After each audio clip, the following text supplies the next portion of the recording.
გურჯაანის ახალგაზრდული საბჭო ახალ პროექტებს იწყებს. კლუბი მოსწავლეებს პიროვნულ განვითარებასა და სამოქალაქო პასუხისმგებლობის ჩამოყალიბებაში ეხმარება. თემაზე ვრცლად საბჭოს კოორდინატორ ვაჟა ბენაშვილთან ერთად ვისაუბრებთ. გამარჯობა, დიდი მადლობა, რომ დრო გამონახეთ და მონაწილეობთ ჩვენს გადაცემაში. გამარჯობა, მოგესალმებით, მივესალმები ტელეკომპანია გურჯაანის მაყურებელს. პირველ რიგში მადლობა, რომ დამითმეთ დრო.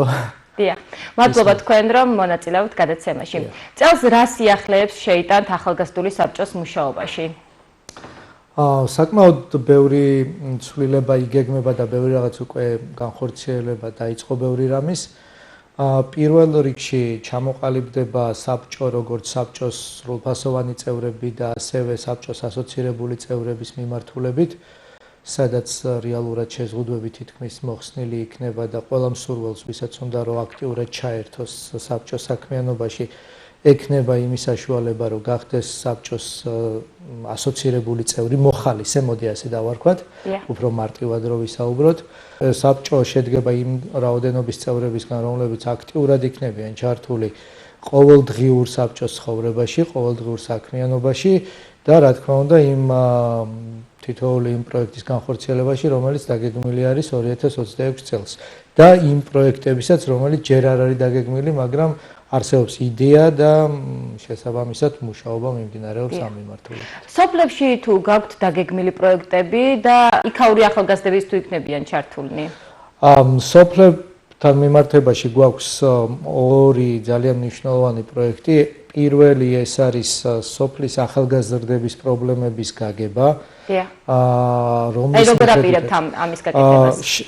საბჭოში იქნება ჯგუფი, რომელიც სოფლებში დაიწყება გასვლები სოფლებში, მოხდება გამოკითხვა მოსწავლეების, ასევე იმ ბავშვების, იმ ახალგაზრდების ჩართულობა, რომლებიც ასე თუ ისე მაინც ახერხებენ ჩამოდიან ცენტრში და აქვთ გარკვეული შეხება სხვადასხვა კულტურულ თუ საგანმანათლებლო ღონისძიებებში და უწევთ აქეთ-იქით სიარული და ვისაც არ უწევს, ის უკვე ადგილზე ბუნებრივია მოხდება მათთან გასაუბრებები, მათი პრობლემების მოსმენა და მათი განვითარებისთვის საჭირო იდეების ჩამოყალიბება და შემდეგ უკვე ამის პროექტებად ქცევა და განხორციელება. სოფლებიდან თუ ყავთ წარმომადგენლები ან მოხალისეები და თუ გეგმავთ მათ აქტიურად ჩართვას? ყავს, რა თქმა უნდა, პროცენტულად ნაკლებია და რამდენიმე ასე ვთქვათ, განხორციელების გეგმა გვაქვს თუ როგორ შეიძლება რომ გავზარდოთ რაოდენობა. მაგალითად, ერთ-ერთი ჩვენი პროექტი, რომელიც სოფლებში ვიდეო, ასე ვთქვათ, მოკლე ვიდეო ისტორიების გადაღებას ემსახურება, ასეთი პროექტი გვაქვს, რომლის განხორციელებაც გვინდა მიმდინარე წელს.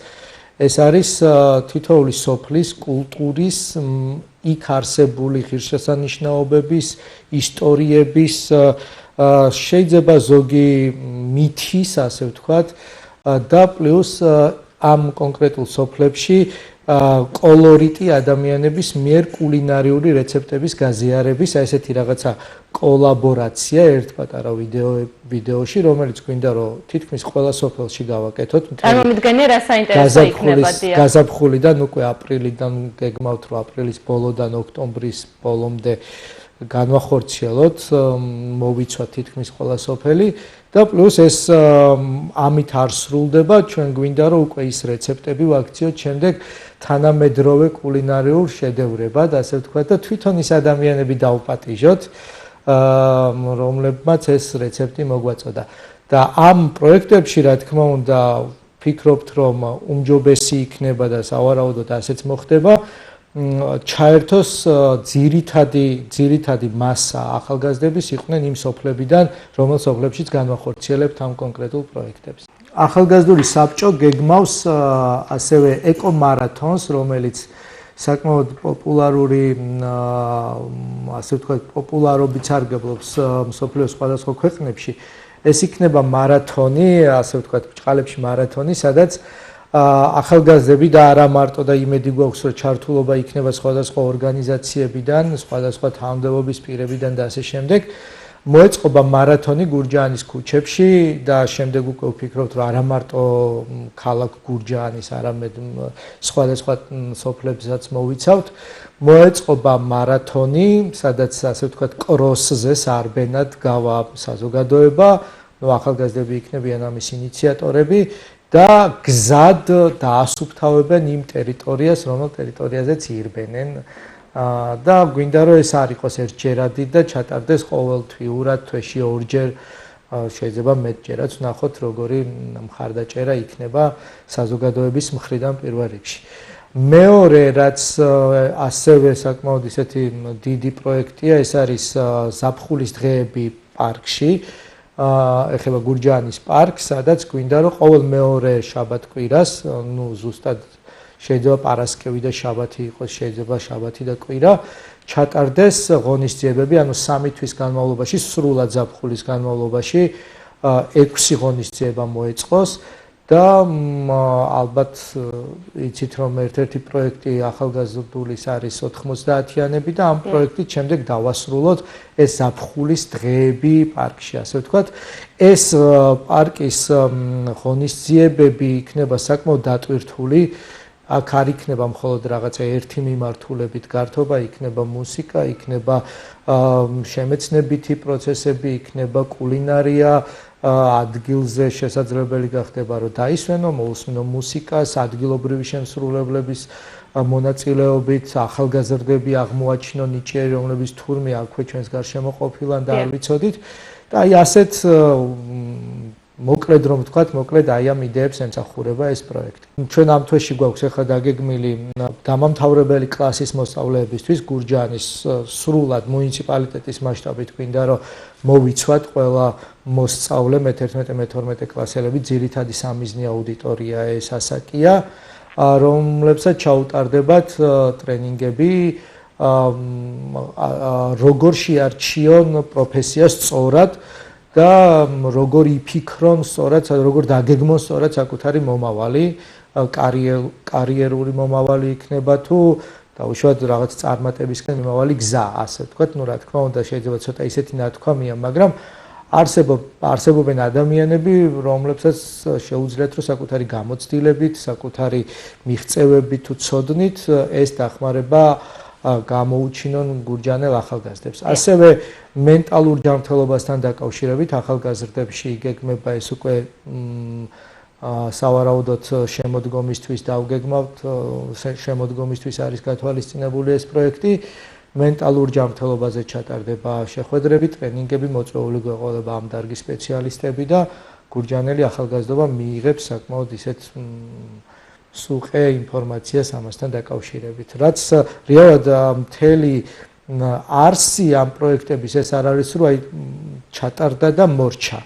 გაგრძელდება შემდეგ სამუშაო ჯგუფები ჩამოყალიბდება, იქნება ასე ვთქვათ ჩათები, ის ჯგუფები ონლაინ სივრცეში, სადაც მუდმივად შესაძლებელი იქნება რომ კითხვა-პასუხის რეჟიმში ახალგაზრდებმა მიიღონ ის ინფორმაცია, რომელიც მათთვის საინტერესო იქნება და ეს რაღაც ცოცხალი პროცესი იქნება. დიახ.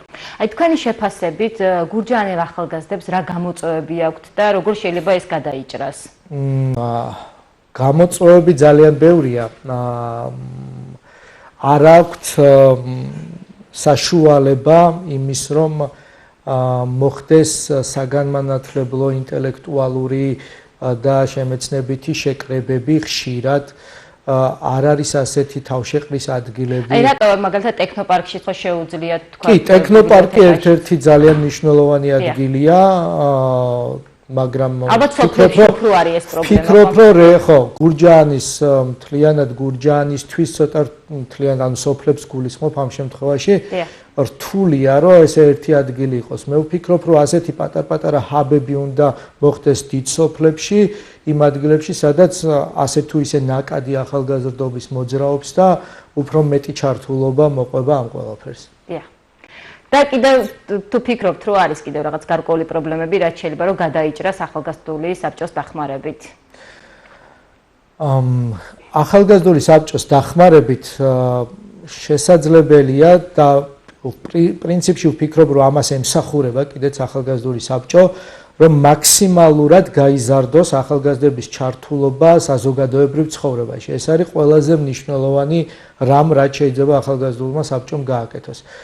და ვფიქრობ, რომ ყველა პროექტიც ამას უნდა ემსახურებოდეს. ანუ მათ უნდა იგრძნონ, რომ თითოეული ადგილი, თითოეული ქუჩა, თითოეული უბანი მთლიანად გურჯაანში არის მათი სახლი, მათი გარემო, მათთვის მნიშვნელოვანი ადგილი და შესაძლებელი უნდა იყოს, ანუ უნდა გქონდეთ გააზრებული თავიდან ბოლომდე ის, რომ მათი ჩართულობით, მათი აქტიურობით, მათი იდეების განხორციელებით ახალ სიცოცხლეს შემატებენ და ბევრად უფრო საინტერესო გახდება თითოეული მომავალი გურჯაანელისთვის, გურჯაანში ცხოვრება და მიიღებენ აქ ყველა იმ მნიშვნელოვან რამეს, რაც ზოგადად ჭირდება ახალგაზრდას. დიდი მადლობა, რომ მიიღეთ ჩვენს გადაცემაში მონაწილეობა, წარმატებას გისურვებთ. მადლობა თქვენს, წარმატებას უსურვებ ტელეკომპანია გურჯაანს.